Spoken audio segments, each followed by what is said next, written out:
রাধে রাধে বন্ধুরা, সবাই কেমন আছো? আবারও নতুন একটা ভিডিও নিয়ে তোমাদের সাথে আমি রূপা, আর ব্লগ রূপা চ্যানেলে তোমাদের সবাইকে ওয়েলকাম। আর এই দেখো, সীমাকে নিয়ে আমি বেরিয়ে পড়েছি ঘুরতে। তো এই ভিডিওটা আমি করেছিলাম দোলের দিন রাত্রিবেলায়, কিন্তু আমার এডিটিং করতে দেরি হয়, পোস্ট করতে দেরি হয়ে গেল। তো আজকে পোস্ট করছি, তোমরা কিন্তু অবশ্যই দেখে নিও ভিডিওটা কেমন। আর আমরা এখন চলে এসেছি দোলের দিন সন্ধ্যাবেলায় কিছু মন্দির, মঠ মন্দির দর্শন করতে। আর দেখো, মঠ মন্দিরগুলোকে কি সুন্দর করে সাজানো হয়েছে, কত লোকের সমাগম। তোমরা তো জানোই নবদ্বীপে দোল মানে প্রচুর লোকের সমাগম, প্রচুর লোকজন আসে বাইরের থেকে। আর এখানে এসেও দেখছি সত্যিই তাই। আর আমরা এখন চলে এসেছি শ্রী চৈতন্য সারস্বত মঠে। তো এখানেও প্রচুর লোকজন, আর খুব সুন্দর করে সাজানো হয়েছে, ভেতরে নাচ গান হচ্ছে। আর সেখান থেকে বেরিয়ে আমরা চলে এসেছি কেশবজি গৌরীয় মঠ, যেটা বিশাল বড় একটা মন্দির। আর এখানে তো প্রচুর মানুষ একসাথে এখানে থাকে, 7 দিন ধরে অনুষ্ঠান চলে। দোলের 7 দিন আগের থেকেই লোকজন এখানে আসতে শুরু করে দেয়।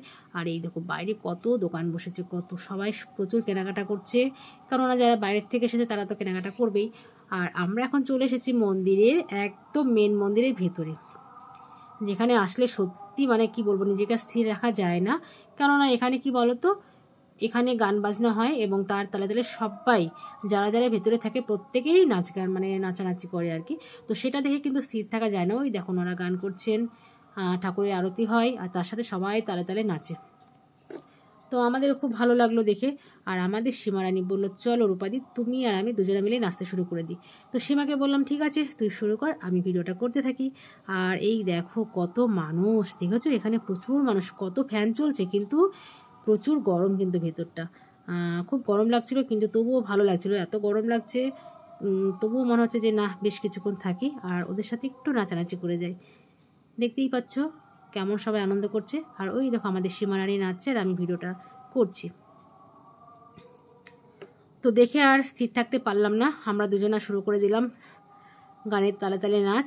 আর সত্যি এখানে আসলে খুব ভালো লাগে, তাই প্রত্যেক বছর আমরা এখানে চলে আসি।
নাচতে নাচতে গরম লেগে গেছে, আর বাইরে বেরিয়ে পড়েছি আর চলে এসেছে এখন যেখানে রান্না বান্না হয়।